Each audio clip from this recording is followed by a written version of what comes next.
What I'm seeing in the Benghazi story is a success by Republicans to merely get reporters to essentially parrot talking points from Republicans. So let's start with some fight back first a little bit, which is good to see from the President of the United States. Here's Barack Obama today after being hammered over the weekend. His administration was on Benghazi. Obama comes back strongly today. The emails that you allude to were provided by us to congressional committees. They reviewed them several months ago, concluded that, in fact, there was nothing afoul in terms of the process that we had used. And suddenly, 3 days ago, this gets spun up as if there's something new to the story. There's no there there. I always like there's no there there, little Gertrude Stein. So a couple other talking points that are getting completely parroted here. There's a bunch of sort of parts of the Republican narrative that just simply aren't true. This is a story about changing talking points which, by the way, are inherently political. That's what they are. A lot of people of the same political persuasion get together and decide how they're going to attack an issue. The talking points were altered slightly with the CIA, the White House, and the State Department involved. That's all that happened here. This is not yet even close to a scandal about what happened in Benghazi. It's merely a scandal about how the White House talked about what happened in Benghazi. And there are a couple of ridiculous notes to it today. So, first of all, you see in a number of media reports, press people using the word scrubbed. As soon as they use the word scrubbed, they're buying completely hook, line, and sinker into the GOP's talking point. Because scrubbed, the word scrubbed about the talking points suggests that there was something nefarious to it. That what happened was they were scrubbed clean because there was dirty stuff in there that they had to scrub out. So Candy Crowley, everybody in the Fox News certainly using the word scrubbed. So, and as on Fox News Sunday, Dennis Kucinich, who's now a Fox News consultant, I feel good about this because I never liked that little prick. And he was on the right side of a lot of issues that very few people were on the right side of so it was hard to say that. But now he's gone aboard to Fox News, and his answer to a question from Chris Wallace was incredibly disturbing. So Chris Wallace essentially asks him that question: did they scrub it? Was this political? And Dennis Kucinich, and I'm going to paraphrase his response, he goes, "Of course they were looking to cover the president on the eve of the election. Are you kidding?" Kucinich says. He goes, "Unfortunately, Americans died, and people who believe in America weren't protected. And that's outrageous," Kucinich says.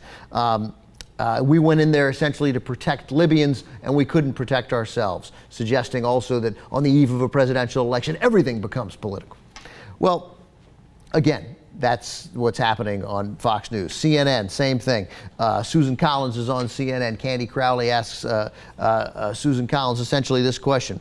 She goes, "Was it a cover-up on the scale of," and then she doesn't say anything, but you know she's dripping. She wants to say Watergate so badly. She wants to say Watergate. And then she says, "Do you think it was done to get the president elected?" The changing the talking points. What's absurd is that we know now that what happened is that the CIA signed off on those changing the talking points on September 14th. The president had already called it an act of terror.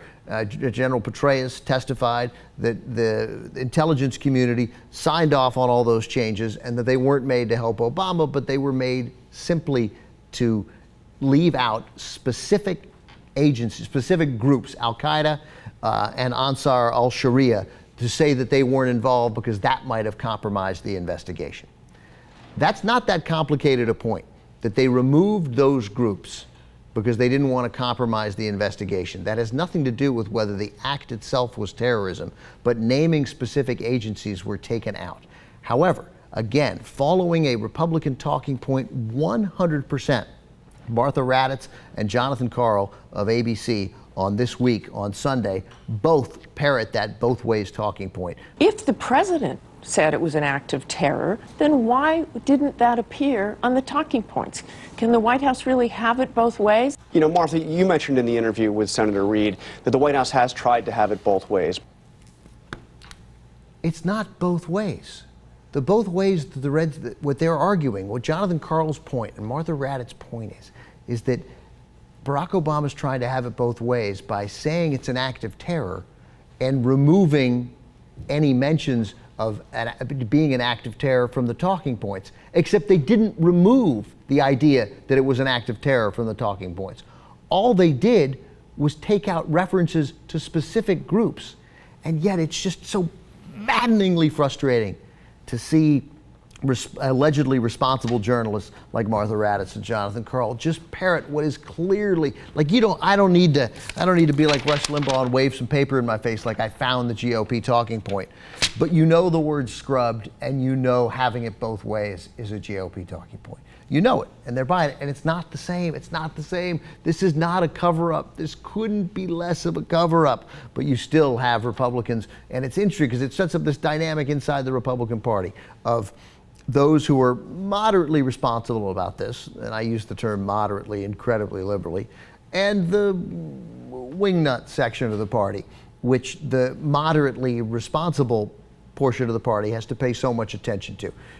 Case in point, clip 5, John McCain having to respond to some lunacy from Senator Jim Inhofe.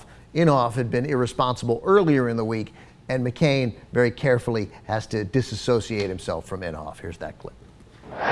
People may be starting to use the I word before too long. Okay, the I word meaning impeachment. Yeah. Of all of the great cover-ups in history, we're talking about the Pentagon Papers, the Iran-Contra, Watergate, and all the rest of them, this is going to go down as the most serious, most egregious cover-up in American history. With all Do you agree with that? With all due respect, I think this is a serious issue. I will even give the president the benefit of the doubt on some of these things. The most serious cover-up in the history of America. History of America. We lied about the Iraq War.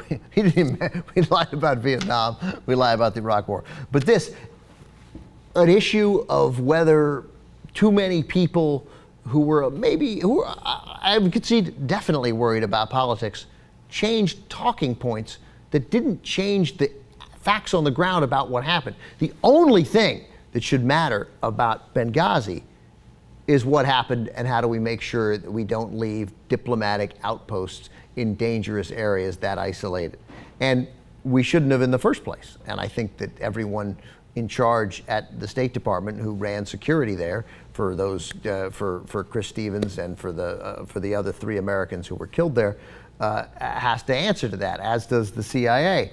And then you could argue as does Hillary Clinton and ultimately Barack Obama. But those things happen. And this, there is no massive cover-up of the proportions of Watergate or Iran-Contra about a discussion and changing talking points about it in any way.